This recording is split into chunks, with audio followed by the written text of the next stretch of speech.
जगातील सर्वात सुंदर इमारतींकडे पाहताना आपल्या मनात नेमका काय विचार येतो? आपण सहसा त्यांना एक स्थिर आकार मानतो, म्हणजे एखादा कॉन्क्रीटचा सांगाडा, किंवा अगदी सोप्या भाषेत सांगायचं तर एक भव्य वस्तू. हो ना. आपण नेहमीच गोष्टींना पूर्ण झालेल्या किंवा स्थिर स्वरूपात पाहण्यास सरावलेला असतो. एखादी गोष्ट वस्तू म्हणून डोळ्यासमोर आली की ती समजायला सोपी जाते. अगदी बरोबर.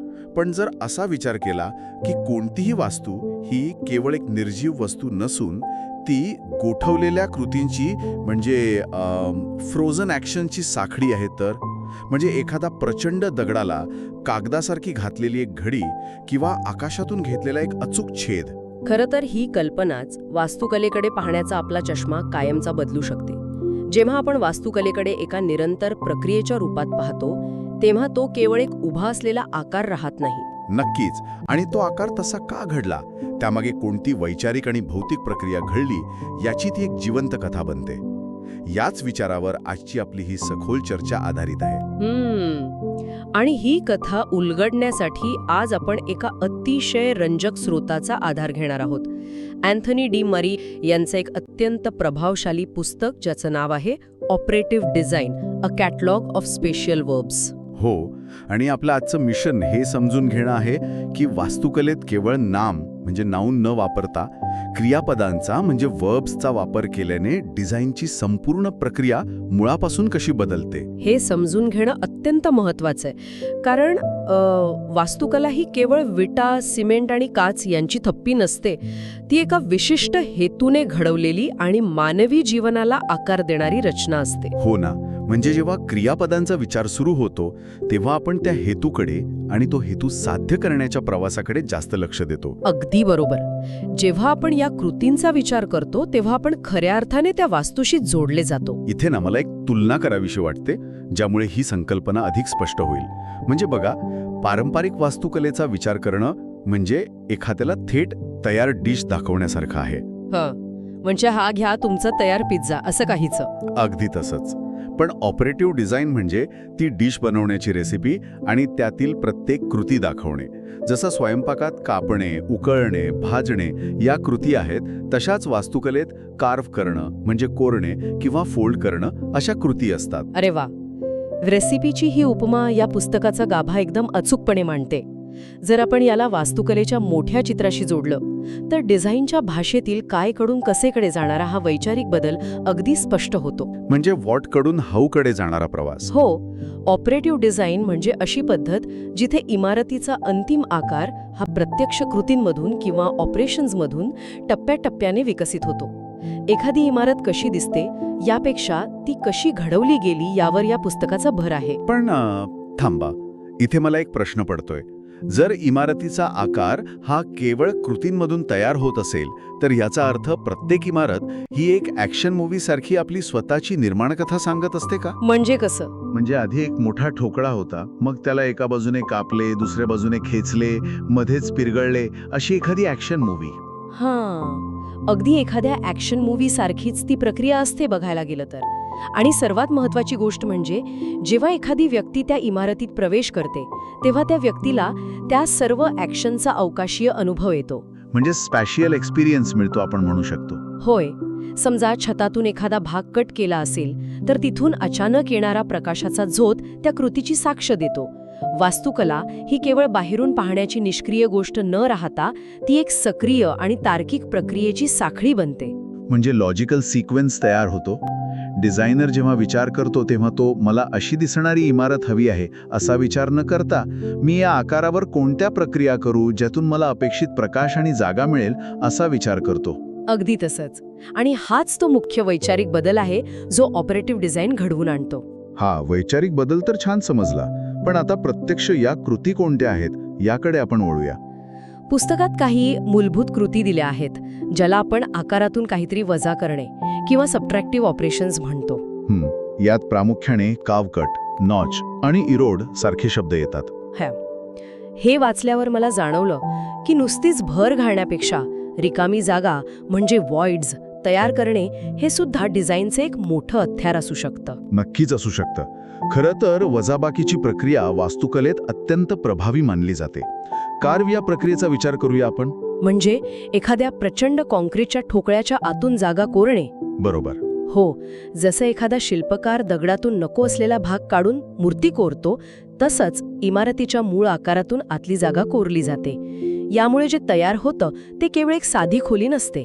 तर ती मूळ आकाराच्या अनुपस्थितीतून निर्माण झालेली एक जिवंत पोकळी असते ना, जिथे हवा आणि प्रकाश खेळतो. अगदी बरोबर. आणि या वजाबाकीच्या प्रक्रियांमुळे इमारतीला एक विशिष्ट ओळख मिळते. आणि यातला इरोड हा प्रकार मला खूपच वेगळा वाटतो.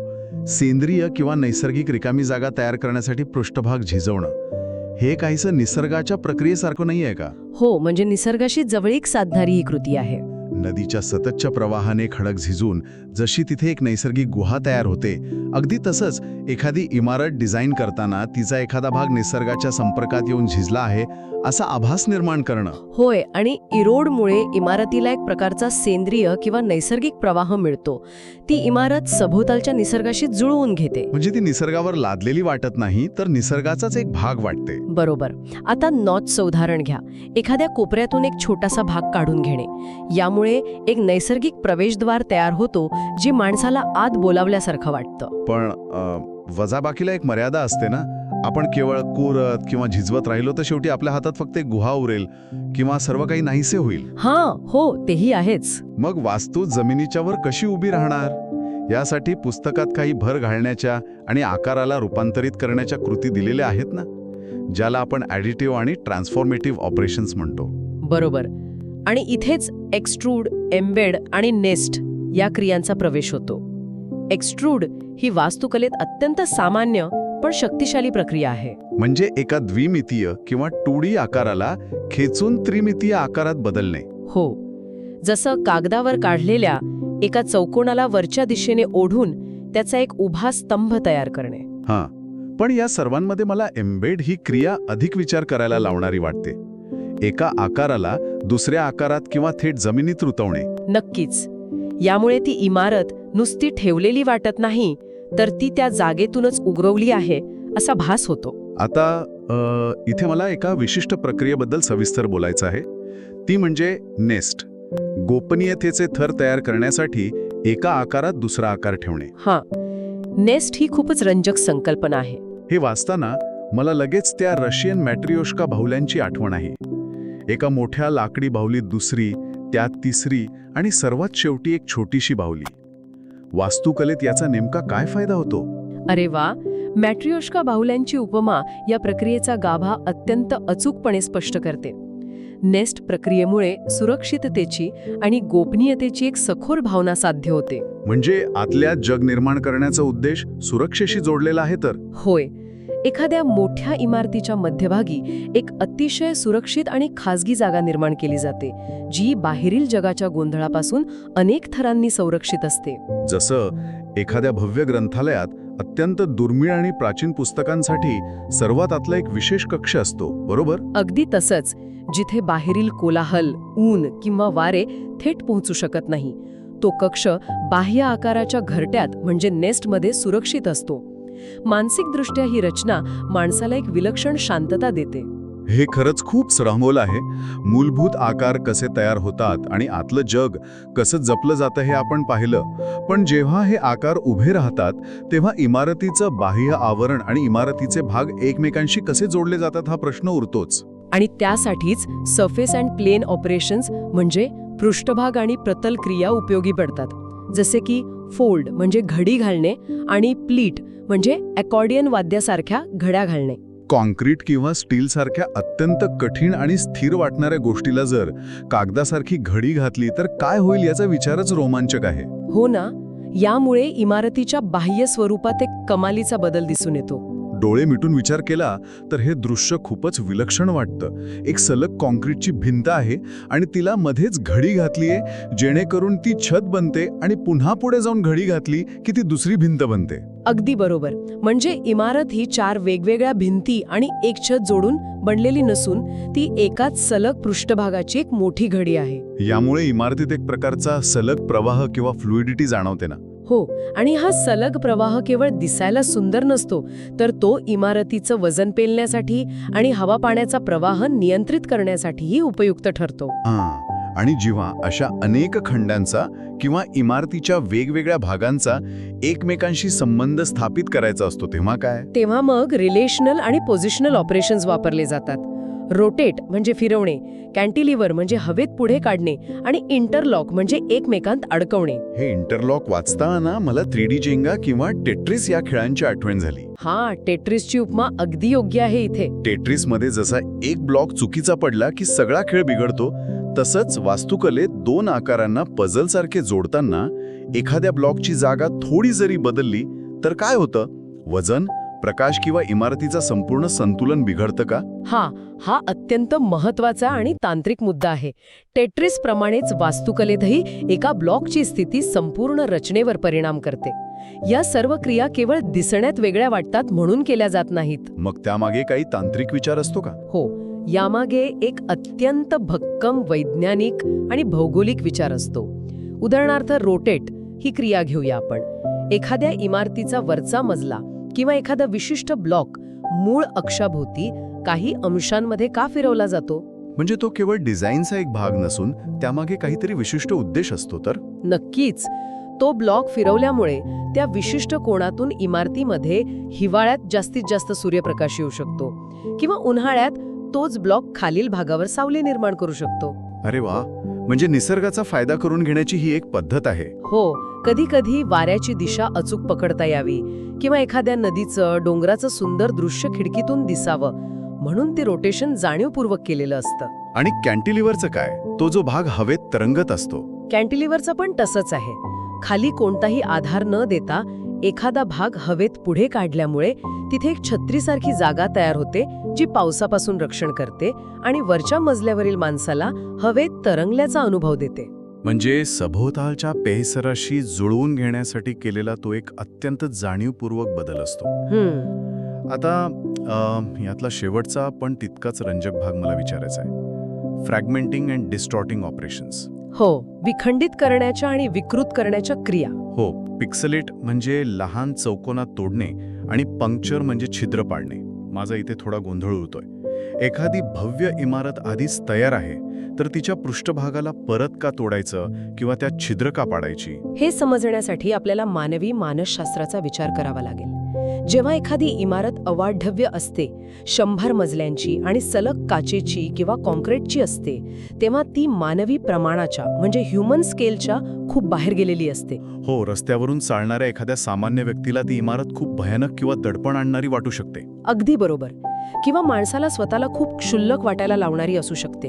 हे खरं आहे. भव्य इमारतींसमोर उभं राहिलं की माणसाला स्वतःचा आकार खूपच लहान वाटू लागतो. आणि तो अवाढव्यपणा कमी वाटावा, ती इमारत माणसाला घाबरवणारी न वाटता जास्त जवळची वाटावी, यासाठी तिच्या पृष्ठभागाला लहान लहान चौकोनी एककांमध्ये तोडलं जातं, ज्याला आपण पिक्सेलेट म्हणतो. म्हणजे दुरून पाहताना ती एकच महाकाय भिंत न वाटता ती अनेक छोट्या छोट्या मानवी आकाराच्या घरांची बनलेली एक वसाहत वाटते, असं काहीसं? अगदी तसंच. आणि पंक्चरमुळे त्या सलग भिंतीत श्वास घेण्यासाठी जागा तयार होते. या क्रिया इमारतीचा भव्यपणा लपून तिला मानवी रूप देतात. हे सगळं ऐकल्यावर आता एका अत्यंत व्यावहारिक प्रश्नाकडे येऊया. आपल्याकडे आता ह्या 30 अवकाशीय क्रियापदांची यादी आहे, पण या सर्वांचा प्रत्यक्ष वापर का करायचा? हा खूप महत्वाचा प्रश्न आहे. वास्तुकलेचं भविष्य घडवणाऱ्यांसाठी आणि विशेषतः विद्यार्थ्यांसाठी याचा काय उपयोग आहे? डिझाईन स्टुडिओमध्ये जेव्हा या पद्धतीचा अवलंब केला जातो तेव्हा विचार करण्याची संपूर्ण दिशाच बदलते. सामान्यतः नवीन विद्यार्थी कसे विचार करतात हे पाहणं गरजेचं आहे. म्हणजे मला एक चौकोनी डब्यासारखी जागा हवी आहे आणि त्यावर एक छप्पर हवा आहे, असा विचार? हो, ही अत्यंत साचाबद्ध विचारसरणी आहे. पण या पुस्तकामुळे मला फक्त एक आकार बनवायचा नाही, तर मला एक विशिष्ट प्रक्रिया राबवायची आहे, या प्रगल्भ विचारधारेकडे ते वळतात. पुस्तकातील एक उदाहरण यासाठी खूपच चपखल आहे. एक सामान्य विद्यार्थी काय म्हणेल की मला माझ्या डिझाईनमध्ये एक बाल्कनी हवी आहे. इथे बाल्कनी हे एक नाम झालं. बरोबर. पण ऑपरेटिव्ह डिझाईनची भाषा समजलेला विद्यार्थी म्हणेल की मी फ्लोअर प्लेटला एक्सट्रूड करेन, म्हणजे बाहेर खेचेन, आणि तिच्या एका कोपऱ्याला नॉच करेन, म्हणजे तिथे काप घेईन, जेणेकरून तिथे नैसर्गिकरित्या एक टेरेसची जागा तयार होईल. क्या बात आहे. हा केवळ शब्दांचा खेळ नाहीये, तर हा मानसिकतेतील आणि दृष्टिकोनातील एक प्रचंड मोठा बदल आहे. जेव्हा विद्यार्थी या क्रियापदांचा वापर करून डिझाईन करतात तेव्हा त्यांची डिझाईनची प्रक्रिया गोंधळलेली राहत नाही. ते एका अत्यंत स्पष्ट आणि तार्किक टप्प्यांमध्ये विभागली जाते ना? होय, मी हा आकार का निवडला, मी तो का कापला, तो अक्षाभोवती का फिरवला, या प्रत्येक काचं नेमके आणि वैज्ञानिक उत्तर त्यांच्याकडे असतं. आणि मला वाटतं हा दृष्टिकोन केवळ पुस्तकांपुरता मर्यादित नाही. आज जे वास्तुकलेचे विद्यार्थी ही चर्चा ऐकत आहेत, उदाहरणादाखल आपल्या कोल्हापूरसारख्या शहरात शिकणारे विद्यार्थी घेऊया. हां, कोल्हापूरचं उदाहरण खूप समर्पक ठरेल इथे. तिथे एका बाजूला शाहू महाराजांच्या काळातील अत्यंत समृद्ध ऐतिहासिक वास्तुकला आहे आणि दुसऱ्या बाजूला वेगाने होणारे आधुनिक शहरीकरण आहे.